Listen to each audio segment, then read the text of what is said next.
Hey, what's going on YouTube? Okay, so it dawned on me a while ago that about 30 years ago, I actually had come across or came up with the ultimate bug out prep list or survival gear list, let's say. And I'm going to share this with you right now, and I want y'all to stick with me because I'll talk a little more seriously towards the end. Okay, so here's my list. Now let's take a look at what we got here. Okay, first up, you're going to need armor or protection for your body. In this case, it's chainmail, shield, and a helmet. And this is what we're working with right here in case you didn't recognize it.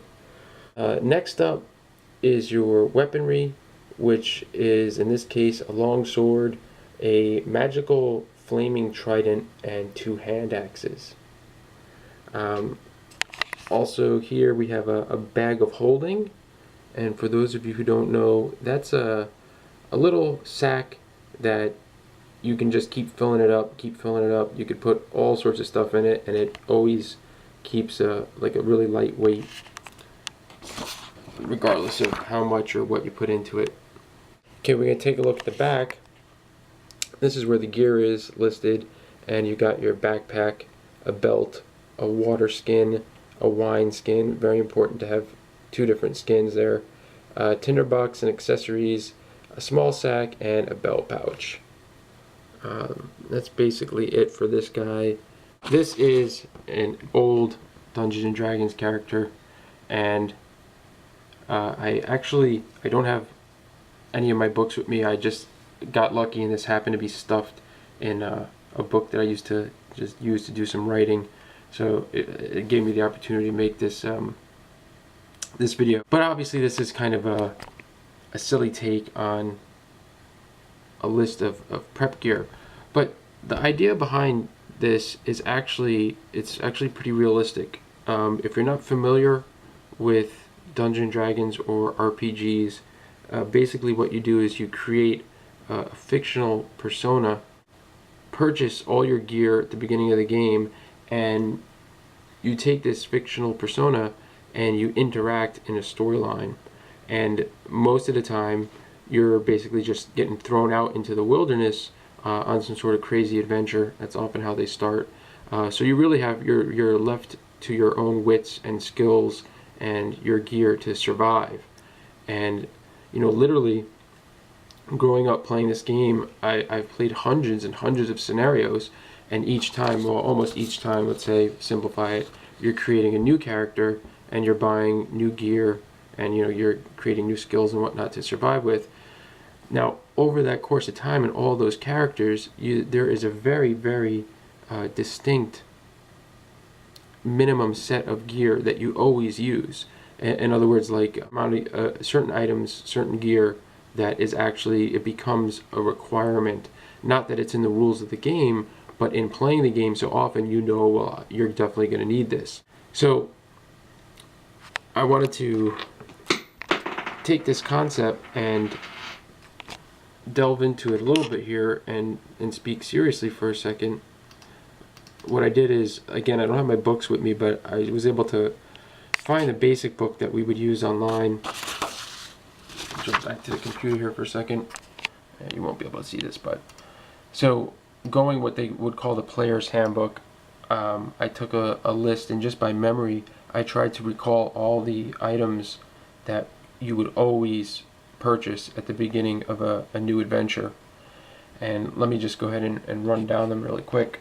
Okay, I'm going to start off with a couple of clothes items, and for the most part you would take a lot of this stuff for granted when you were creating your fictional persona, but there were a few things that you would always want to jot down and make sure you had a specific note of them.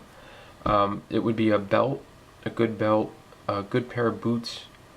Often you'd get a cloak and a good pair of gloves. Okay, the next thing that you would always grab, rations of some sort, and rations would be food. If memory serves me correct, typically you'd want to get about a week or 2 weeks rations, and that's you would jump right into the game with that little amount of food, and you'd have to either hunt or basically buy food along the way. And hunting was actually came up quite a bit. And interesting that one of the main things why you wouldn't just stock up with tons and tons of rations is because weight was a factor in the game, and the food rations were pretty heavy, and you would want to wind up penalizing yourself by carrying too much food, slowing yourself down, which is pretty realistic because if you think about it, food certainly does add up really quick, and you're not gonna be bugging out with a 50-pound bag of rice on your back. Okay, let's keep going. So here are just the general items, again, that you would pretty much buy for every time you created a new persona in the game. You'd have a backpack, a good backpack. You'd have a few belt pouches for your belt, candles, tinderbox, flint and steel, a rope. Almost always you just have to have a good rope. It came in handy all the time. And along with the rope, it was a grappling hook. This is something specific to the game that really doesn't have a place today, although if the zombie attack ever comes, it might. It was a holy item, so I'm just kind of throwing it in there to try to be true to what you would actually get in the game. Bullseye lantern. Very often you would take a good lantern as your main light source in the game. A small mirror, a map or a scroll case, flasks of oil, which you could use to build a campfire or light up other fires. You could actually also create a sort of Molotov cocktail, and that was very useful. You'd almost always buy a few flasks of oil. A large sack for transporting stuff or gathering stuff that you found along the way in your adventures. Once in a while you might even buy a chest, but those were pretty bulky to carry around, so typically you just get a large sack or maybe a couple small sacks. Thieves' picks and tools, those were to pick locks, came in very handy throughout the game. Torches were a cheaper light source and more of a disposable light source than your lantern. Again, they were very cumbersome, so you would tend not to stock up on too many of them, but definitely they were always there. Water skin and wine skin. Blanket wasn't something that was constantly added to the characters, but it was often a good choice, and it was like if you had the extra money at the beginning of the game, you'd often get something like a blanket or heavier clothes in case you were in a winter or cold scenario. Rounding off the gear, ink and quill, and paper or papyrus. And that was basically it for your standard items for any character that you'd create in the game. There's a bunch more stuff that was available, but those are the items that you would pretty much always get no matter what. Then you have your armor and your protection, which would be some sort of armor, whether it was like a lighter leather or heavier plate mail. You'd often specify getting a helmet and a shield, and occasionally, wasn't all the time, but occasionally you'd get good gauntlets. Then when it comes to weapons, you would always get a melee weapon, which is a close combat weapon, such as a sword or a club or a flail or something like that. And then you'd get a range weapon, which could be a blowgun, a bow and arrow, a crossbow, or something like that. And of course you'd get ammunition for your range weapon. But you would always get that in the game. It would be very, very rare that you would only get a melee weapon or only get a ranged weapon or get no weapons at all. I don't think I ever created a character that had no weapons at all. And and so then lastly, that's going to take us to animal companions. And this wasn't a requirement, and this wasn't used all the time, mainly because it was more expensive and a little more detailed to deal with. If you had the money, you would often buy a horse, and it was mainly for transportation, but also that you could store extra gear, and that was a big benefit.